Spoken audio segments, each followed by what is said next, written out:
We're delighted to have with us today Monsieur Bernard Marie of France and America, dual citizenship. Monsieur Marie has spent years, in fact decades, working to keep alive the memory of the D-Day invasion and has helped Americans across the globe appreciate the nature of the sacrifice during that time. And he joins us today from Roanoke. Welcome, Monsieur Marie. Thank you. Tell us a little bit about your home in Normandy was very close to the Omaha Beach during the D-Day invasion on June 6, 1944. Tell us a little bit about Luc-sur-Mer.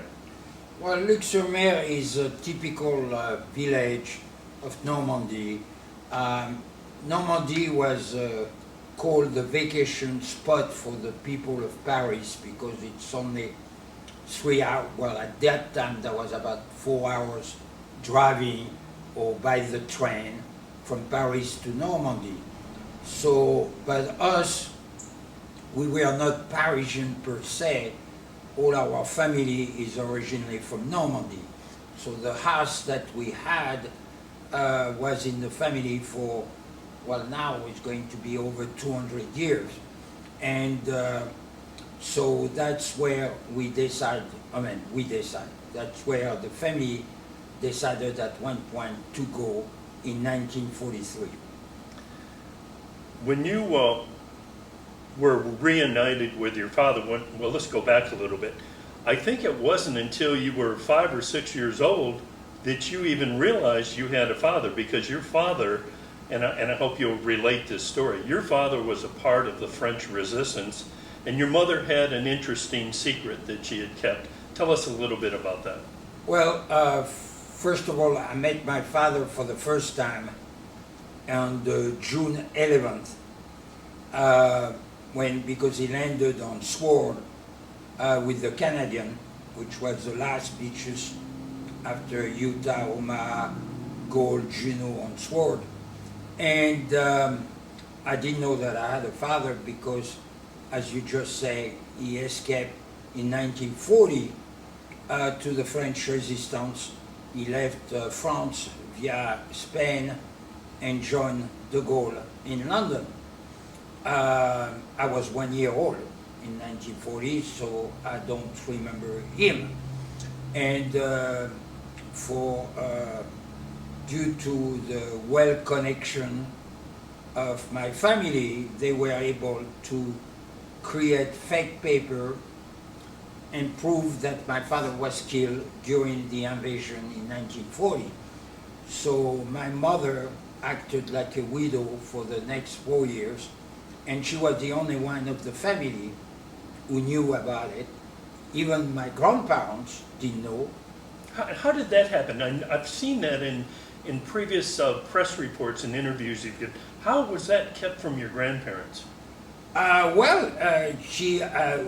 They made an official paper from the French army that my father was killed, and everybody read that, cry. I suppose I couldn't remember that, but I can imagine my grandfather, who was a veteran of World War I, so you can imagine what he did to him. And they considered that they lost one of their sons. And when I say one of them, it's because my uncle, my father's brother, was a POW, and we saw him early in 1945. So that was at least easy for my mother to lie to everybody, but it's amazing. It's an amazing story. Well, that was the only way to survive. And later, did you learn that other French women like your mother were able to? Well, yes, we knew some, but some other didn't do that, and some of the family were very worried about what they're going to do when their husband or brother were going on the French resistance. Because you need to, many people does not talk about that, but you have the famous STO, which means travail obligatoire. And that was the service du travail obligatoire.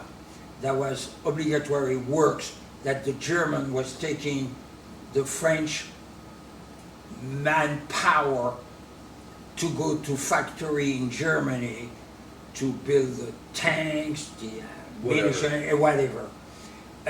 So many people try to avoid that. Some people, some men, were volunteered to do that, some because they were pro-German, and some other thinking that was a way to screw up, if I may say, the manufacturing by putting the wrong pieces or the wrong calculation of whatever, which was very risky. As long as that wouldn't get them executed. Yeah, exactly. Well, tell us, during this period, the war period prior to D-Day, was your mother hassled by the Gestapo or any of your family? Were they routinely questioned? Was your home invaded, or were they excessively interested in daily life of the town? Not so much, especially when we were living in Paris. The only problem was that my mother was not feeling very comfortable close to any German soldier due to the heavy load of the secret that she had. Sure. And due to the fact that we were in a big city, she was obliged to go to get some food outside of Paris and go through German checkpoints. And that was pretty much a problem for her. That's number one. Number two. Number three is one thing, and I'm not ashamed to say that, but it's history. We couldn't trust anybody. You never know if the guy next door to you, French, was not a pro-Nazi or pro-German. And I can give you a typical example which happened to a member of our family who was a priest, and he had two Jewish boys in his church. I never knew him because I was too young, and he was a first cousin to my father. And one day they made a mistake to serve some pork. And one of the Jewish kids say, "I cannot eat that." One of the other kids says certainly the story to his parents in the evening. The next day the Gestapo was there, we never saw the priest, and we never saw the two kids. So that's the type of thing that what happened, and you have also the people who were selling them with the tickets of the food and make a lot of money on that. In Normandy you have many contractors who make a fortune by building the bunkers as a subcontractor of the German. It's just the problems of war and fear, everyone knows. Exactly. Well, many people will tell you, well, we couldn't avoid. For some, yeah, that's true. If you have some people on some SS coming with their machine gun and say you're going to put this truck with the concrete on work for us, I don't think you can say no very long. You know, many people haven't been faced with a situation of German 88s or M60s, the equivalent of that, or submachine guns. But many Americans are very aware of the D-Day invasion, the events prior to and after that. Very few have the perspective that you had being there. And so Americans will see war movies, and it looks like a very victorious General Patton sweeping south and into the French countryside, and then the eventual liberation of Paris. And after the initial invasion, it looks like things went pretty smoothly. However, I think when that happened, and that was probably around August or so, as Patton was pushing up through France, there were some lingering feelings of less than happiness on the French population as a result of massive bombing. And in one particular instance, it probably was the ancient city of Caen. And what are your feelings about that? Your friends there now, are those memories pretty much gone? Do they think it was necessary? Do they feel it was unnecessary? Have those feelings pretty much abated now, or where are we with that, even though it's been decades? Well, first of all, your question and your comments need to answer. Number one, the French people were aware of the risk they will take by having what's going on. We had over 3,000 civilians dead in Normandy by bombing and killing and everything. Just on the initial After D-Day and until the Battle of Normandy, not as smoothly that you said. I'm just going to give you an example. Roanoke is a sister city with Saint-Lô. Saint-Lô will take today, you and me, and even if I don't drive like a French guy, will take 35 minutes to go. They landed on June 6, they liberated Saint-Lô on July 17. Normandy is full of hedge row.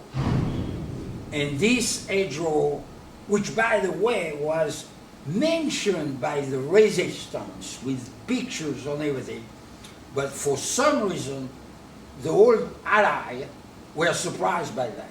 No, the hedgerows are basically, in most cases, were they property boundaries? Yeah, exactly. They're property boundaries. That right. means you don't see who is on the other side. Right. But 15 to 20 feet high in some cases. Yes, correctly. Okay. Okay. They were even a problem for the tank.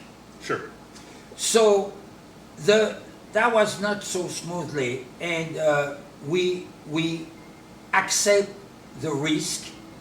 We accept the bombing of Saint-Lô was completely destroyed. Many village was completely destroyed. Our village was partially destroyed. But some mistakes were also done. One of them that you mentioned, Caen, which was in the British sector. Caen has been completely destroyed. If you go to Caen today, you do not see one house who is still there from before 1944. Caen is a new city. It was leveled. And for nothing. There were very few troops because Caen is onshore on the back of Normandy, and there were even not barrack of soldiers. So as I understand it, Montgomery tried to take Caen, and the Germans resisted. And then Montgomery spent all kinds of resources on the second wave, and the Germans resisted. Montgomery tried a third time to take Caen, and the Germans kept it up. And then at some point, Montgomery gets together with the RAF and says, "I've had enough of this. We are going to take Caen. We're going to have to destroy it to save it," or something. How did this play? Well, first of all, the resistance that Montgomery had, first of all, he told to Eisenhower, "I'm going to get Caen in a week." Well, it took him about 6 weeks. And it was heavily fortified, right? Yeah, but not in Caen, outside of Caen. Oh, I see. They have absolutely no interest to be in Caen, the Germans.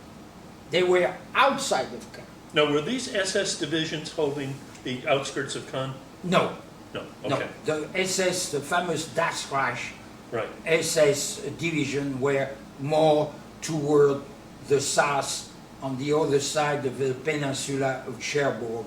Okay. And when Hitler gave the famous order to go there, we had some problem. They had some problem, and we had some problem, because they put the tank on the rail track, and the resistance blew up the rail track, and they they put all the women, the children, and the men in the village of Oradour-sur-Glane and burned the village, which is today. One of the worst war atrocities. Yeah. It's Right. still a ghost village that you can visit with that. But again, the French, if we take the example of Oradour-sur-Glane, the French never complained. That was the price to pay. What they were very upset, and unfortunately, again, with our good friend the British, Are you saying today, are they still Yeah. upset? that, and they are still upset. I mean, if I may, Jerry, I will say that when an American asks me, I'm going to Normandy, I say, as soon as you get out of the training camp and you start speaking English, say straight away you are American. Don't say it, because if they think that you are British, you better to be careful of what you're going to have in your food.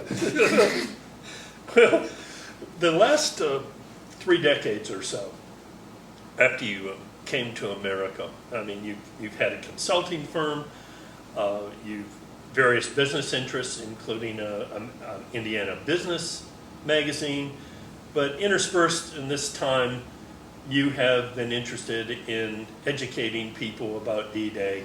You've held these well-publicized dinners for people to help keep the memory alive.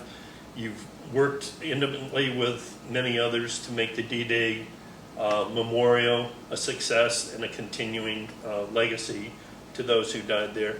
What's your feeling about how Americans look at the D-Day memorial? Do you think they're with it in history? Have they shown a great deal of interest, or do you think maybe a lot more education and continuing education needs to be had about this? Well, the first thing that shocked me, I came to the US in 1979, and in 1984, for the 40 years anniversary, I was going to go to France to meet my father and be on the ceremony, and I asked to my former father-in-law, what are you doing for the 40 years anniversary? And he looked at me and said, what do you mean? And I said, well, D-Day. He said, nothing. And I was shocked. I couldn't understand, because us, since 1945, from Cherbourg to Strasbourg, every village, every city was being liberated. We have a parade and we put flag on every head tomb. No, I wasn't aware of that. And it's unbelievable. And nothing. Now, I will say something that the veterans of World War II have a lot of responsibility on that too. Because when they came back, they married their sweetheart, they got their GI Bill, they started their business, they didn't talk. They didn't talk at all. And they started to talk at the 50 years anniversary in 1994, when Tom Brokaw wrote his famous book, Great Generation, The Greatest Generation. That's where they started to open. But me, I was so upset with that I started a luncheon. And my first luncheon that I did in Indiana, I invite only the men of D-Day. I had 575 of them. That's amazing. And then I have done that every year. Now my dinner is open to family members, because many of them cannot drive on everything, and that's what I have done for 30 years. Now may I give you 2 dates. The D-Day Memorial in Bedford has been built in 57 years after. Now, and it's a private donation, and it's all the thing. Now the World War II Memorial in Washington, D.C. has been built dedicated in 2004, meaning 60 years after. Give me a break. We did the Vietnam, we did the Korean War, all the thing, because I suppose there was a stone in our shoes, and we didn't feel very comfortable with this quote-unquote political, economical war. And we forgot about the World War II, which was a moral value war. Because I always say, if they have not been successful, the world will not be what it is today. Yeah, you pointed that out during your speech in Clifton Forge on July 4th, which, by the way, was really interesting and informative. And Thank you. by the way, that speech is on my channel on YouTube. I was honored to film that. One final item. Your father, the family left Luc sur Mer and went to Paris at some point after the liberation. And your father was a member of the military. What was his position? What did he do after that period? He was not a member of the military. Oh, he wasn't? No, Okay. he was not. In another word, he was a terrorist. He was a member of the resistance. From Okay. the side of the German, he was a terrorist. Yeah. That's the reason Okay. why he lived for 4 years with a cyanide capsule in each tooth. And That's a great story, by the way. yeah. But what do you do in Paris after the liberation? How do you get a job? What do you do? We tried to get back. Well, he has a lot of things to do because we didn't have any government. We had fight, you know, the famous quote, in a defeat, you have only one father. On the victory, you have 100 of fathers. So he was working and trying to organize the whole thing. My father was an engineer of education, so he finally, after, I think in 1945, after don't forget that the war ended on May 8th, 1945, VE. So until this date, he was involved with everything. And one of the very, very difficult positions he held was to find out who was a real French resistance or just turn his jacket, turncoat, as you say, the day before. We've seen the films in various French cities. The BBC's got copies of films of various females having their heads shaved. I guess is that a result of maybe fraternizing with the Germans during the occupation, or what was that? Some kind of retribution going on there. Well, I always heard my father told me that it was the most rich things because it's not because a lady who does not know if her husband is alive or not, or is a widow, suddenly because, I mean, some German soldier were as a soldier like an American or French or anything, and it's not because he's a German that you cannot fall in love with him, I suppose. Of course, in the particular case, that was not the best things to do, but that was not because you share, and this woman did make risk of what was going on during the war. But of course, as you know, human are sometimes, and especially when they are by thousands, they love to have a reaction of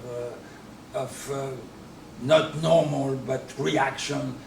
If they take one by one, they will not have this reaction. It's the same thing when you see what's going on today with the World Cup, where you see people crying because their team does not win, but they are all together on this case. That was a stupid thing. Now, some people were very, very, very bad. Some people needed to be shot. And my father gave some orders to have one go into jail, some have been condemned to be shot by a military platoon. It was a tough time, wasn't it? Tough time, but and especially with your own, knowing he's your fellow Frenchman, and he has turned his coat against you for the country, and and especially with, I know De Gaulle was not very much appreciated, but De Gaulle were the guy who lifted the morale of every French people. When on June 18, 1940, he did his famous BBC call and said, take all your arm and defend yourself and everything. I mean, including my uncle, who was a POW, and of course, like every POW guy, they have a way to get radio and everything, and they heard that. Some people were ready to try to escape. They suddenly said, we exist.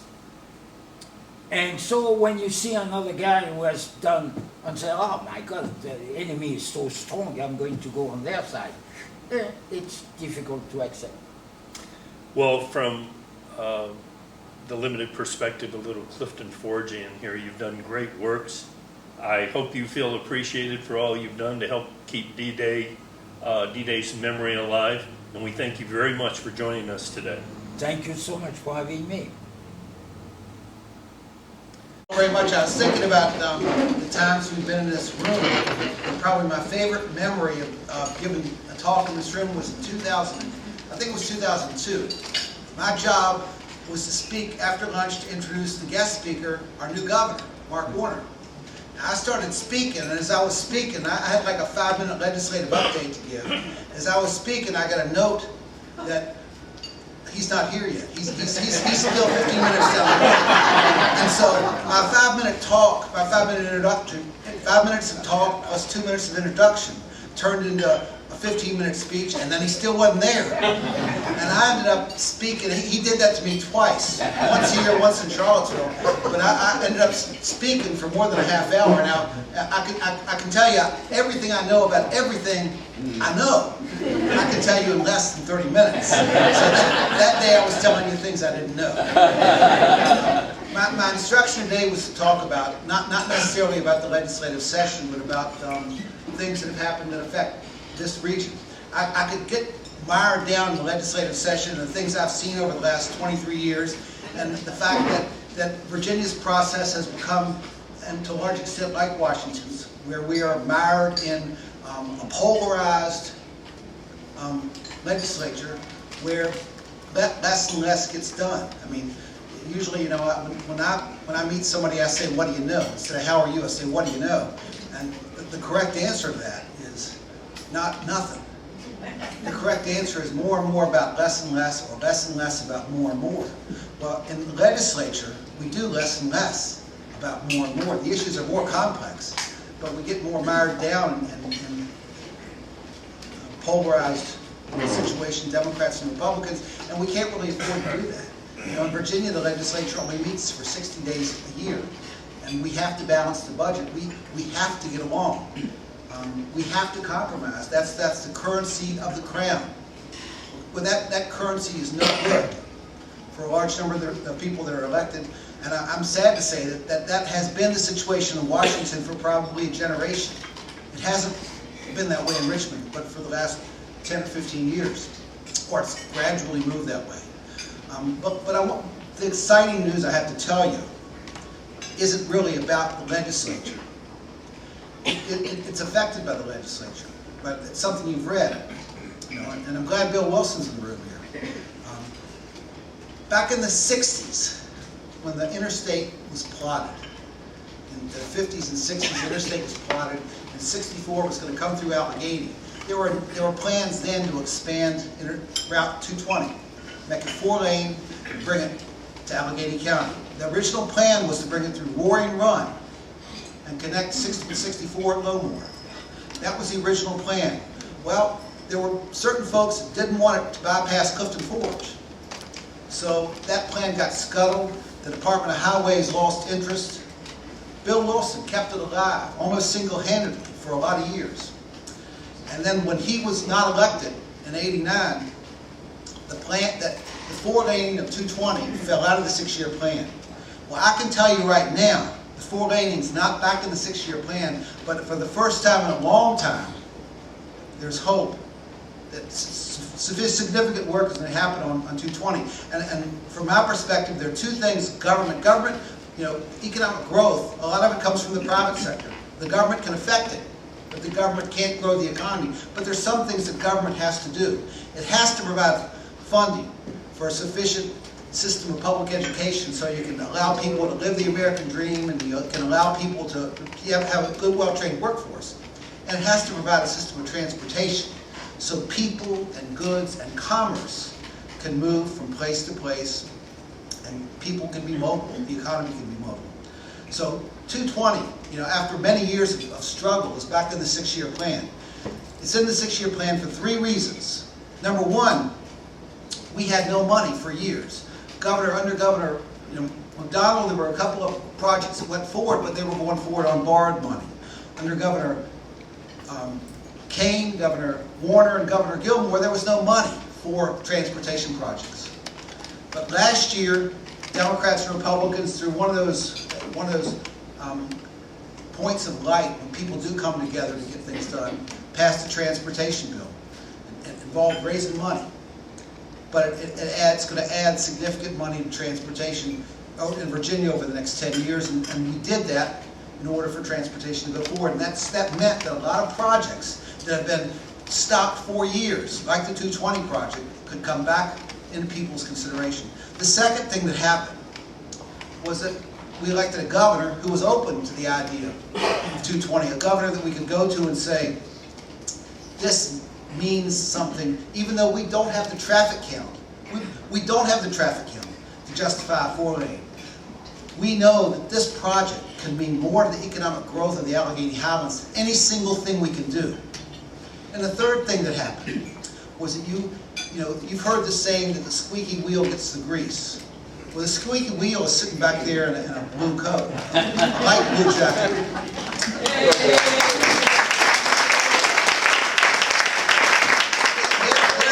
Led by Bill Wilson, lots of people continued to make this an issue, continued to call, continued to hector, continued to make this an issue.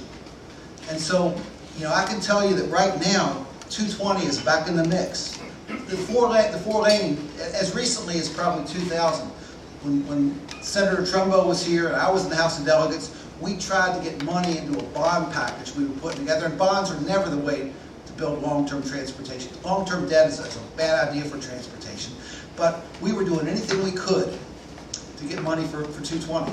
And we tried to get money into a bond package for 220, and we didn't succeed.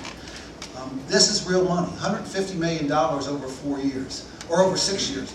A 4-lane into the project will involve somewhere between $300 and $400 million, probably closer to $400 million. But this project will allow us to move forward, to make significant improvements on the road, to make it more safe. And I think once the road becomes more safe, the traffic count will go up. I think it will allow us to grow economically. I think that what we told the Secretary of Transportation, the Commissioner of the Department, or the Commissioner of Highways, we told them that we would accept this $150 million, if that's all they could do. But that we would be screaming and moaning every single day for a 4-lane highway. And we're not going to sleep until that's done. But this is a step in the right direction. This will allow people to move to and from the Allegheny Highlands to the Roanoke Valley, and will, I think, be a positive economic step for our region. In my view, it's the most significant thing that's happened here in a long time. And it's going to take a little while for it to happen, but it's a step in the right direction. Now, that's what I had to say about what's going on here. There's some time for questions, and I'll be glad to take them.